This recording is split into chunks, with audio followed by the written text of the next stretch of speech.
Shopping at your favorite boutique online store and see it's powered by Shopify? In this video, I'll show you exactly how to use Klarna to split your payment at any Shopify checkout. Welcome back to Guide with Samuel. Thousands of independent brands use Shopify, and Klarna integrates with it seamlessly. Here's how to use it for a smooth checkout experience. The great news is that if a store uses Shopify and has Klarna enabled, it's incredibly straightforward. As you shop, you might even see Klarna's Pay in 4 messaging displayed on the product pages, showing you the installment price right away. When you're ready to buy, add your items to the cart and proceed to checkout.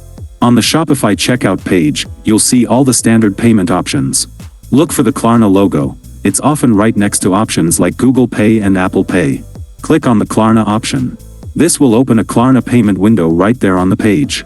You'll be prompted to enter your mobile phone number or email address associated with your Klarna account. This is how Klarna quickly verifies your identity and applies your spending limit. Once logged in, you'll see your payment plan clearly outlined. You can confirm the Pay in 4 schedule right there. After you review and agree, you'll click to confirm the purchase. The payment is processed, and you'll be redirected back to the store's confirmation page.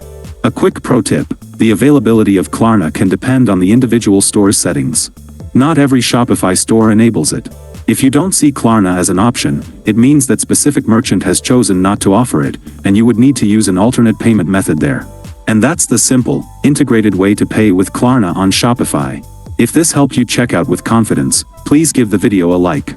Found a cool Shopify store that uses Klarna? Share your discoveries in the comments to help out fellow shoppers. Subscribe to Guide with Samuel, because next we're looking at how to use Klarna with Apple Pay. Thanks for watching.